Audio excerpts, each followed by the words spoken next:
Adelaide cricket ടെസ്റ്റിൽ രണ്ടാം ദിനം അവസാനിച്ചപ്പോൾ ഡ്രൈവിംഗ് സീറ്റിൽ ഓസ്ട്രേലിയയാണ് എത്തിയിരിക്കുന്നത്. ടീം ഇന്ത്യ പരാജയഭീതിയെ നേരിടുമ്പോൾ ഇന്ത്യ ഓസ്ട്രേലിയ രണ്ടാം ടെസ്റ്റിന്റെ സമഗ്രമായ ചിത്രമാണ് ഇന്നത്തെ വീഡിയോയിലൂടെ നിങ്ങളുമായി പങ്കുവയ്ക്കുന്നത്. വീഡിയോയിലേക്ക് കടക്കും മുൻപ് ഇതുപോലുള്ള ക്രിക്കറ്റ് അപ്ഡേറ്റുകൾക്കായി ചാനൽ ഇപ്പോൾ തന്നെ മറക്കാതെ സബ്സ്ക്രൈബ് ചെയ്തു വെച്ചേക്കുക. രണ്ടാം ദിനം അവസാനിച്ചപ്പോൾ ഓസ്ട്രേലിയയുടെ ഒരു സർവാധിപത്യം തന്നെയാണ് ഇപ്പോൾ രണ്ടാം ടെസ്റ്റിൽ കാണുന്നത്. ഒന്നാം ഇന്നിംഗ്സിൽ 157 റൺസ് ലീഡ് വഴങ്ങിയ ഇന്ത്യ രണ്ടാം ഇന്നിംഗ്സിൽ തകർച്ച നേരിടുകയാണ്. ബോക്സിംഗ് ഡേ ടെസ്റ്റിൽ രണ്ടാം ദിനം കളി നിർത്തുമ്പോൾ 5-ന് 128 എന്ന നിലയിലാണ് ടീം ഇന്ത്യ. നിലവിൽ ഓസ്ട്രേലിയയുടെ ഒന്നാം ഇന്നിംഗ്സ് സ്കോറിനേക്കാൾ 29 റൺസ് പിന്നിലാണ് ടീം ഇന്ത്യ. 28 റൺസുമായി ഋഷഭ് പന്തും 15 റൺസുമായി നിതീഷ് കുമാർ റെഡ്ഡിയുമാണ് ക്രീസിലുള്ളത്.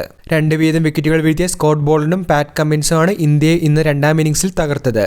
നേരത്തെ ഇന്ത്യയുടെ ഒന്നാം ഇന്നിംഗ്സ് സ്കോറായ 180-നെതിരെ ഓസീസ് 337-ന് ഓൾ ഔട്ട് ആവുകയായിരുന്നു.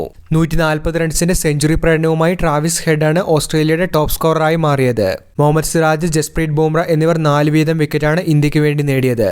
നേരത്തെ ടീം ഇന്ത്യയുടെ ആദ്യ ഇന്നിംഗ്സിൽ 6 വിക്കറ്റുകൾ വീഴ്ത്തി മിച്ചൽ സ്റ്റാർക്കാണ് ഇന്ത്യയെ തകർത്തത്.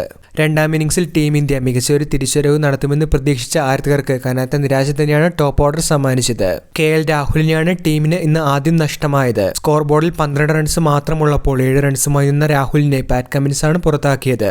ശേഷം 24 റൺസുമായി മികച്ച രീതിയിൽ തുടങ്ങിയ ജയ്സ്വാളിനെ ബോണ്ടിന്റെ പന്തിൽ ക്യാരിയാണ് ക്യാച്ച് ചെയ്തത്. 11 റൺസുമായി ക്രീസ് വിട്ട കോഹ്ലിക്കും ഇന്ന് തിളങ്ങാനായി സാധിച്ചില്ല. 28 റൺസുമായി ക്രീസിലുണ്ടായിരുന്ന ഗില്ലിനെ സ്റ്റാർക്ക് ബൗൾഡ് ആക്കുകയായിരുന്നു. ക്യാപ്റ്റൻ രോഹിത് ശർമ്മ വീണ്ടും നിറം മങ്ങിയത് ടീം ഇന്ത്യയെ സംബന്ധിച്ച് തലവേദനയായി മാറിയിട്ടുണ്ട്. വെറും 6 റൺസ് മാത്രമായിരുന്നു രോഹിത്തിന്റെ സമ്പാദ്യം. ഇനി ഋഷഭ് പന്ത്, നിതീഷ് കുമാർ സഖ്യത്തിൽ തന്നെയായിരിക്കും ടീം ഇന്ത്യയുടെ ആകെയുള്ള പ്രതീക്ഷ. ഒരു 150 റൺസ് ലീഡെങ്കിലും സ്വന്തമാക്കിയാൽ മാത്രമേ എന്തെങ്കിലും വിധത്തിലുള്ള ഒരു വെല്ലുവിളി ഓസ്ട്രേലിയയ്ക്ക് മീതെ ടീം ഇന്ത്യക്ക് ഉയർത്താനായി സാധിക്കുകയുള്ളൂ. അതുകൊണ്ട് തന്നെ ഇന്ന് രണ്ടാം ദിനം അവസാനിച്ചപ്പോൾ ടെസ്റ്റിന്റെ ഡ്രൈവിംഗ് സീറ്റിൽ തീർച്ചയായിട്ടും ഓസ്ട്രേലിയയുടെ ഒരു ആധിപത്യം തന്നെ കാണാം. വീഡിയോ അവസാനിക്കുന്നു. പുതിയ ക്രിക്കറ്റ് അപ്ഡേറ്റുകൾക്കായി ചാനൽ ഇപ്പോൾ തന്നെ മറക്കാതെ സബ്സ്ക്രൈബ് ചെയ്തു വെച്ചേക്കുക.